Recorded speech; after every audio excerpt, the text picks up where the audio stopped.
Metro নিয়ে খুব দুশ্চিন্তায় থাকেন, কোথায় যাবেন না যাবেন। আপনারা টিকিট কাটার সময় অবশ্যই খেয়াল রাখবেন। এ হচ্ছে টিকিট আর 1 টাকা ফেরত দিছে, আমরা অবশ্যই খেয়াল রাখবেন। এই দেখেন, এখানে কিন্তু এক ট্রেন দিয়ে আপনার গন্তব্যে যাওয়া যাবে না, মেট্রো চেঞ্জ করতে হবে, মানে অর্থাৎ লাইন চেঞ্জ করতে হবে। যে কাউন্টারের উপরে এরকমই দেওয়া থাকবে। আসসালামু আলাইকুম, আমরা এখন আছি গুয়াঞ্জো মেট্রোতে। আপনারা আসলে এখানে স্ক্যান করতে হবে, এখানে কর্মকর্তাগুলো আছে, এটা হচ্ছে ওনাদের সিকিউরিটি ডিপার্টমেন্ট।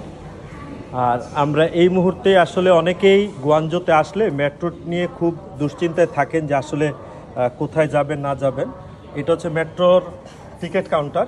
আপনারা টিকিট কাটার সময় অবশ্যই খেয়াল রাখবেন, যে কাউন্টারের উপরে এরকমই দেওয়া থাকবে এক্সপেক্টিভ ক্যাশ পেমেন্ট, সেখানে আপনাকে কাটতে হবে এবং খেয়াল রাখতে হবে যে এখানে আপনার কিন্তু অনলি অ্যাকসেপ্ট 1 টাকার কয়েন, 5 টাকার নোট, এখন 10 টাকার ব্যাংক নোট, এর ব্যতীত আসলে কোনো কিছু এখানে অ্যাকসেপ্ট করে না।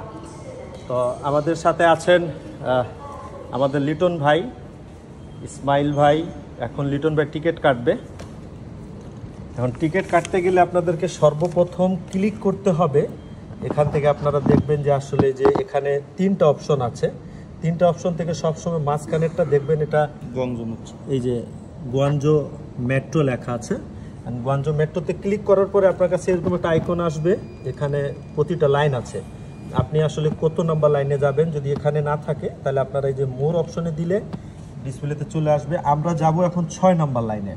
ভাই 6 নাম্বার ক্লিক করেন। 6 নাম্বার ক্লিক করার পরে আমরা আসলে এখানে পুরো প্যানেল পাইছি যে এখানে আসলে কতটা মেট্রো স্টেশনে যায়। 1 নাম্বার থেকে এখানে হচ্ছে 32টা স্টেশন আছে। আমরা আসলে যাব হচ্ছে 6 এর 13 নাম্বারে। এটা যেহেতু চলে গেছে অনেক সময়ের কারণে আমি এটা ফার্স্ট একটু করে ফেলি। আমরা যাব হচ্ছে 6 এর 13 নাম্বারে। এখানে দেখেন অলরেডি চলে আসছে। এখানে আমরা 3 দিয়ে দিব, অর্থাৎ আমরা 3 দিন যাব 9 টাকা। এই যে মেশিনে এখন 10 টাকা দেওয়া হবে। ক্যাশ অ্যাকসেপ্ট করছে, প্রসেসিং হচ্ছে। এই যে এখানে লাইট জ্বলছে, এই যে দেখেন একটা একটা করে 3টা কয়েন পড়বে এবং আরেকটা কয়েন পড়ে গেছে।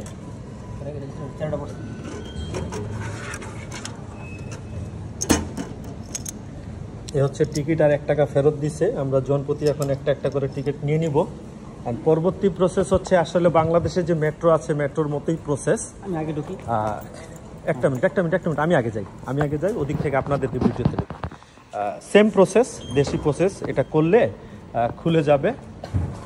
এরপরে আসবেন এই যে ইসমাইল ভাই, সেম প্রসেসের লিটন ভাই। এটা হচ্ছে দেখেন আসলে একটা দেশ উন্নত আসলে হয় কিভাবে। আসলে একটা দেশ উন্নত হয় সিস্টেমের কারণে। এটাও কিন্তু একটা মেট্রো রেল স্টেশন, কত পরিষ্কার পরিচ্ছন্ন তা দেখতে পারবেন। এখানে এলিভেটর আছে। এটা হচ্ছে আসলে আপনাদের যে প্রায়োরিটি কারা পাবে, যারা প্রেগনেন্ট আছে, বৃদ্ধ মহিলা, যারা টলি ল্যাগেজ ব্যবহার করে, তাদের জন্য। আমরা চাইলে এই লিফট দিয়েও যেতে পারি, কিন্তু আমরা চলন্ত লিফট দিয়ে যাব। দেখেন কি সুন্দর একটা পরিবেশ। এই দেখেন আমরা এখন 8 নাম্বার লাইনে আছি। 8 নাম্বার থেকে আমরা এখন 6 নাম্বার লাইনে যাব। আর গুয়াঞ্জো মেট্রো তার একটা জিনিস সবসময় খেয়াল রাখবেন, যে এখানে কিন্তু এক ট্রেন দিয়ে আপনার গন্তব্যে যাওয়া যাবে না। এক ট্রেন দিয়ে আপনার গন্তব্যে যাইতে হলে আপনাকে অবশ্যই মাঝখানে মেট্রো চেঞ্জ করতে হবে, মানে অর্থাৎ লাইন চেঞ্জ করতে হবে। দেখাবো যে লাইন কিভাবে চেঞ্জ করা হয়। মেট্রোতে চলে আসছে ট্রেন একটা। এই দেখেন একটা ট্রেন চলে আসছে। আমরা এখন এটাতে উঠব। এটা কালচার পার্ক যাবে।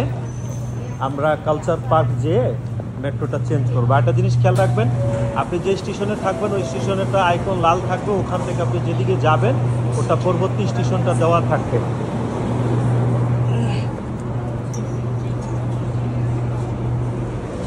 ঠিক আছে, তাহলে আর ভালো থাকেন, সুস্থ থাকেন, আপনাদের সাথে আবার কথা হবে। আলমান ভাই এতক্ষণ যে ভিডিও করছিল তার উপস্থাপনা অনেক ভালো লাগছে। এখন আমরা নামলাম। আচ্ছা, আপনাদেরকে বলছিলাম যে আমরা দ্বিতীয় পার্ট দিব। আমরা আসলে এই যে দেখেন আমরা এখন মেট্রো থেকে কালচার পার্ক নামছি। এই যে কালচার পার্ক। এখন আপনারা মেট্রোতে যাতায়াত করতে গেলে আপনারা যে স্টেশনে নামবেন, যদি আপনাদের লাইন চেঞ্জ করতে হয় তাহলে অবশ্যই আপনাদেরকে খেয়াল রাখতে হবে যে আপনারা কত নাম্বার লাইনে যাবেন। আমরা কিন্তু 8 নাম্বার লাইনে ছিলাম। 8 নাম্বার থেকে আমরা এখন 6 নাম্বারে যাব। একটু মাথা উপরে রাখলে দেখবেন ঠিক এভাবে বিভিন্ন বিভিন্ন আইকন আছে, আপনাকে দেখানো হবে যে 6 নম্বর কোন দিকে যাচ্ছে। আবার লিফটের সামনেও দেখবেন, আপনার চলন্ত সিঁড়ির সামনেও দেখবেন আপনার আইকন দেওয়া আছে 6 নাম্বার লাইন। এখান থেকে আপনি এক্সিট নিতে পারবেন, এখান থেকে আপনি যে আবার অন্য দিকে অন্য লাইনে 6 নম্বর লাইনে উঠতে হবে। দেখেন কি অবস্থা, তারা আসলে মেট্রোটা খুব বেশি ইউজ করে, মেট্রোটা খুব বেশি ব্যবহার করে। আমরা এখন ফ্লোরে চলে আসছি, যে ফ্লোর থেকে আমরা 6 নম্বরে যাব। এই দেখেন, আপনি চাইলে এই লিফট দিয়েও যেতে পারবেন, আপনি চাইলেও এই চলন্ত সিঁড়ি দিয়ে যেতে পারবেন। আপনারা নামার সময় অবশ্যই খেয়াল রাখবেন, এই দেখেন লাইন 6 তীর চিহ্ন নিচের দিকে, আমরা এটা দিয়ে চলে যাব। আমরা এখান থেকে যে আপনাদেরকে আবার দেখানোর চেষ্টা করব যে আসলে আমরা যে ডোংভু যাব, লাইন 6 যে স্টেশনে আমরা যাব, ওই স্টেশনটা আসলে কিভাবে আমরা উঠবো, লাইন চেঞ্জ হলে কিভাবে উঠতে হবে, সেই জিনিসগুলো একটু খেয়াল রাখলেই হয়। আমরা কিন্তু লাইনের থেকে এখন লাইন 6 চলে আসছি। হাতের বাম দিকে একটা ট্রেন আছে, ডান দিকে একটা ট্রেন আছে। অবশ্যই আপনারা খেয়াল রাখবেন, আপনি যে স্টেশনে থাকবেন ওই স্টেশনের মার্কটা লাল থাকবে। লাল থেকে আপনাকে নির্ণয় করতে হবে যে আপনারা আসলে কোন দিকে যাবেন, আপনাদের গন্তব্য কোথায়, তখন আসলে সহজ যাত্রা হয়ে যায়।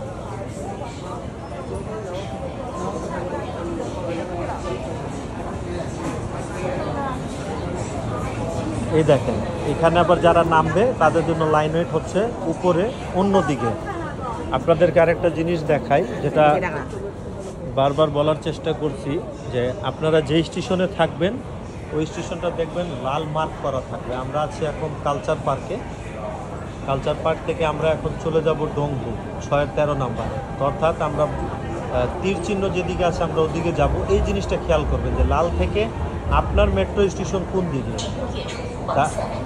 অপোজিটে না পিছনে, সামনে না পিছনে, ওই জিনিসটা খেয়াল করবেন। যদি আপনি যে স্টেশনে যাবেন ওটা যদি লালের পিছনে হয়, তাহলে কিন্তু আপনাকে এই সাইডে উঠতে হবে, যে প্ল্যাটফর্ম 2-এ। ঠিক আছে, ভালো থাকেন, সুস্থ থাকেন, সবার সুস্বাস্থ্য কামনা, ইনশাল্লাহ আবার কথা হবে।